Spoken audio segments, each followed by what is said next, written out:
My wife is picking on me. Because I'm a truck driver, she's always picking on me, and I don't know why. I ask her to take my blood pressure, she goes like this. I tell her I have a headache, and she says it's because I drink too much coffee. I'm just a trucker. I'm just a guy who wants to earn a living and maybe go fishing. But nobody wants to go fishing. Go to Heineke Lake, there's no fish. Somebody got all the damn fish. But the reason I'm making this video is because my wife's, she's always aggravating me, and she's telling me this.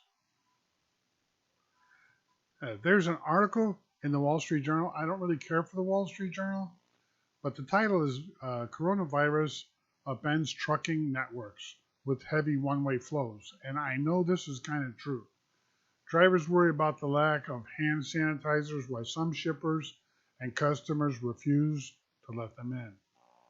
Most places that we go to, um, when we go to the shipping office, we go to a small window and they have a little line at the bottom to where you can they'll they'll slip your bill of ladings in or out. Most of the times, in a lot of places that I go to, a couple of them, I was picking up a load, and the lady asked me my name, and I told her my name, and then she signs it. She signs it for like if I signed it, she signs it COVID-19, and then she pushes the bills out of the window to me, and that's supposed to be my name, COVID-19. How you like that? So actually, if something was to happen to that shipment, and they can say you did it, I'll say no. Where's my signature? I'm not COVID-19. My name's Big Jim Trucker. But it's serious. I'm serious. They did do that. They signed my bill. I ought to pull that invoice out and show you. I think I will. I will add that into this video to where you'll see a picture of my signature as COVID-19. Highlight that. Right now, there's a lot of places that I go to. Like, say, I pull up to a McDonald's because I need coffee because I'm tired. And there's no, some of them you could go in, and then there's a lot of them to right now. You can't even go inside. The lobby is closed. So when the lobby's closed, you have to go through the drive-through. I have a big truck. I can't go through the drive-through. So they got the window closed. So if you walk up to the window, they're not gonna answer you. If you walk over where the cars pull up to the speaker, your fat feet won't trigger the thing until they know you're there. Because the one McDonald's that I did go to, it was early in the morning. I wanted coffee real bad. I was tired. I couldn't get any. So finally I got mad and started pounding on their window. And the lady did come. What are you doing? I says, you have no way I could buy coffee. I says, I don't have a car here. I have a truck. And she did take care of me, and she made me, well, go down over there and stand over there, and then I'll bring you out your stuff.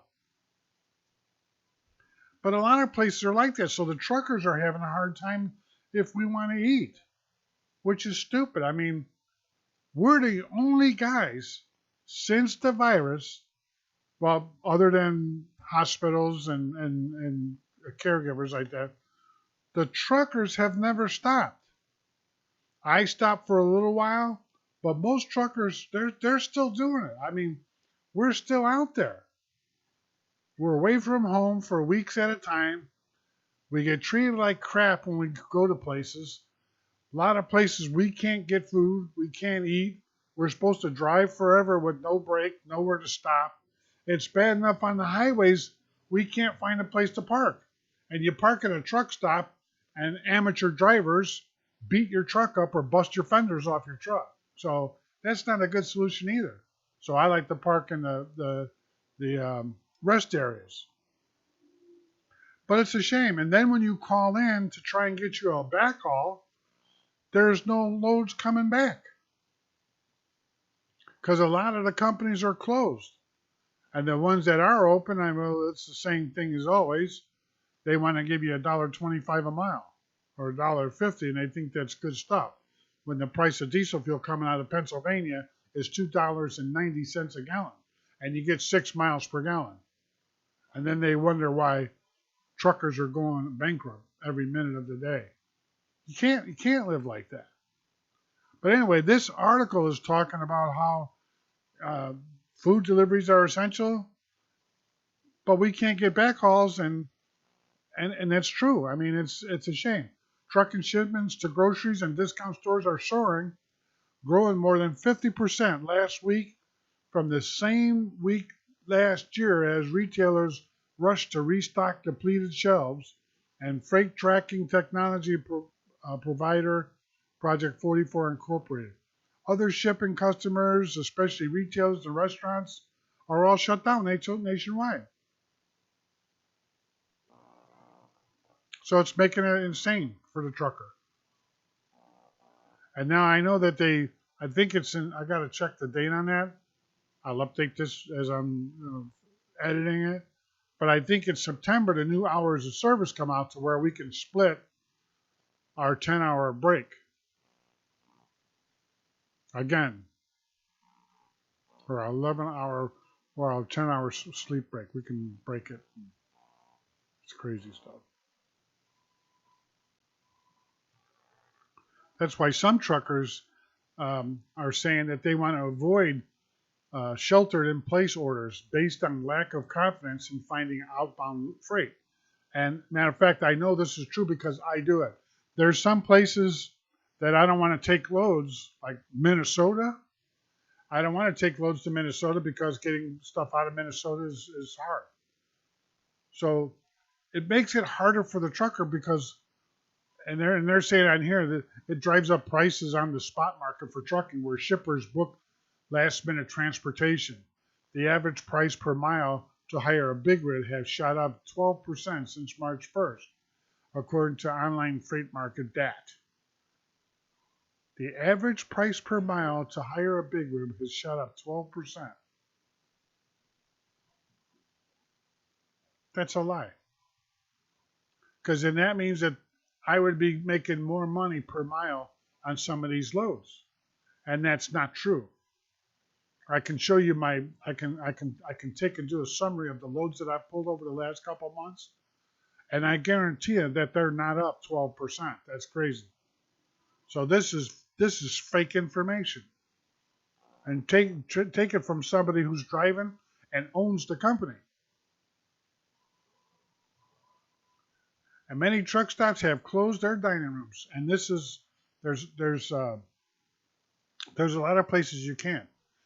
So what the trucker's supposed to do, he's supposed to drive his truck for 11 hours, well, 10 and a half, because you got to have a 30-minute break. Then you get to stop, and maybe you'll be able to go into a Burger King or a McDonald's and get some fast junk food. That's why we're so fat. See my belly? Because that's the only place we can eat. We can't sit down and enjoy a meal almost anywhere. Because most of the restaurants, like the TA and a bunch of the stuff, they're all closed. You can see some small restaurants that are open, but there's no truck parking. So they're useless to us too. And if you go through some of these little towns on the back roads, there's no truck parking. Most of the little towns and stuff that I go through, if I'm delivering out in the bush, there's no truck parking. Even if I see a restaurant that's open, I see some cars there. And they might even have enough room in the lot. You see a big sign saying no truck parking. So, I mean, this is a problem. And two, when a lot of places that you deliver to, like if you go into a Walmart distribution center, they take your temperature. They take the driver's temperature when you're going in there to make sure that you don't have a fever. They don't offer you, well, some, I'm trying to remember. I don't think very many of them will offer you a face mask or sanitizer.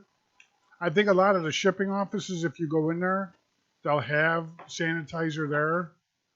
But the thing of it is nowadays, a lot of times you pull into a place and you go to the guard shack, there is no, you don't talk to nobody, you talk to the guard. So you check in there and you say, yeah, I'm here picking up this load here, and they'll tell you, yeah, here's where it's at, drop your empty over here and grab this load, and here, sign the bill. So you don't get a chance to like Werner saying that Werner and US Express, they're giving out hand sanitizer and face masks to their drivers and stuff like that. Well, good good for them. The rest of us, we have to buy our own. And if you go to a truck stop, they're expensive, and you can't wear them the same mask for a month. You need to change that. I mean, or you could get yourself in trouble. But in a lot of places that you go to, you go in there and they're real strict on the masks and stuff like that. And I do see a lot of truck drivers in the truck stops where they do have signs that says you have to have a mask, and they're not complying. Especially some of the drivers, and I ain't gonna go there. And JB Hunt Transport, which is one of the largest U.S. freight carriers, is giving drivers a $500 bonus. Now, this is the company employees with sanitizer and gloves, and has set up emergency COVID-19 paid time for policy for its staff. But if you're a small trucker like me, sound like Biden now. If you're a small trucker like me, you don't get that. You don't get that. If you got 5 trucks or 10 trucks or 2 trucks or 1 truck, you don't get any of that. So it's an extra expense that you got to have. But yet, all the brokers and stuff out there that want to give you loads, they want to cut the rates. There's not this 12% increase in the rates. They're full of it. I'm telling you that right now. That's wrong. So what I was going to say is, could you imagine? I got the right first name, Jim Hoffa, not Jim Hoffa. But could you imagine if the trucking industry was to get together? It ain't going to never happen, because we have a lot of foreign drivers that work for companies, and there's no leadership. I know the American Trucking Association, a bunch of that stuff. The drivers will never ever unite. If the trucking industry would unite, the truckers could change all this stuff. Get better rates, get us better conditions, get us places to park on the highways. Because most places right now, you're not allowed to park on ramps. A lot of drivers do it, but some states and stuff like that, if you park on a ramp at night, you'll get a ticket, or you'll get harassed by the state police. There's some states that don't bother you, but there's a lot of them that do. They say, oh, it's an unsafe condition. But you know what? When you're tired and all the truck stops are usually by 6 to 7 o'clock at night, most truck stops are already full. There's no room for you. And if you are able to squeeze in there, you're going to be at the end of the aisle to where in the middle of the night someone's going to be beating on your door. You got to move your truck so I could get out. Or you'll be on a corner someplace where someone comes turning around that corner and takes your fender off. They don't care about us. Truck drivers are animals. We're animals. We're fat. We're useless. All we're good for is to bring freight state to state. We don't have most truckers now are divorced because they're on the road all the time, and that's the way that is. I mean, it's just the way it is. I mean, I'm not a real fat guy, but I'll tell you what, when you're out on the road, there's a lot of heavy drivers. And the reason why is because they got schedules to meet.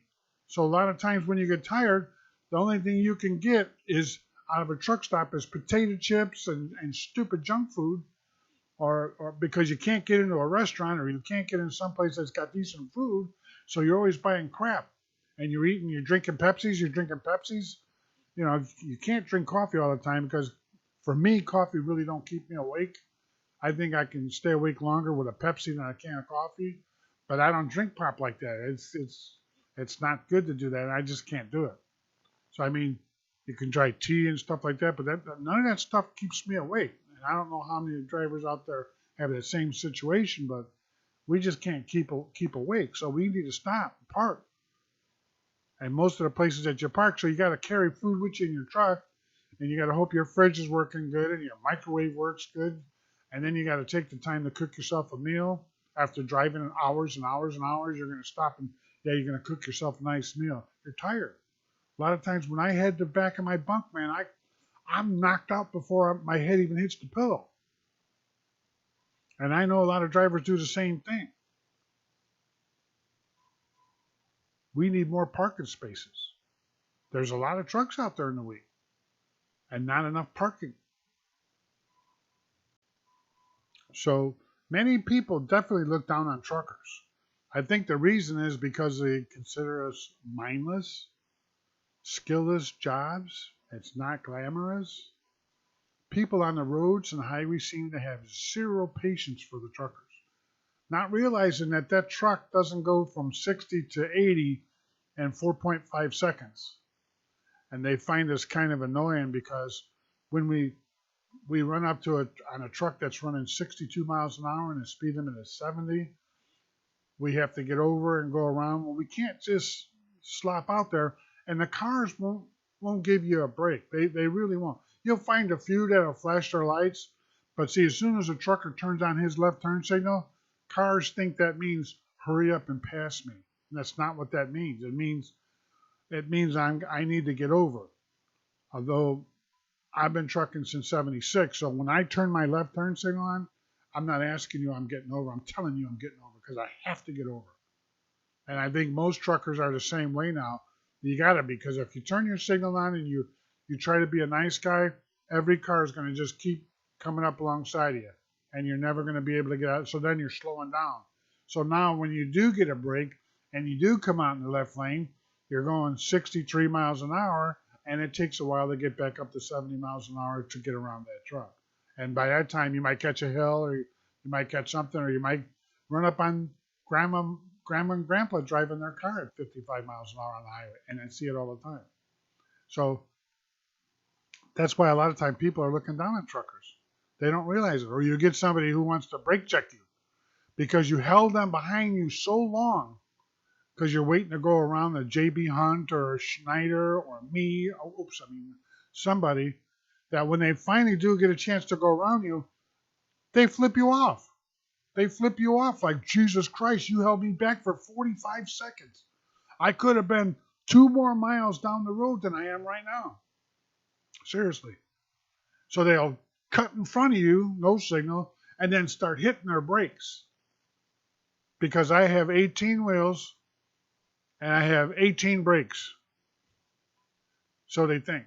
And they think that truck will stop real fast. I got news for you. It doesn't work like that. That truck is a loaded gun. You're just waiting for it to go off on you. Brake check me and see what happens sometimes, because it just doesn't work that way. Especially if you cut off a tanker or someone who's carrying a heavy load. You're going to be in trouble.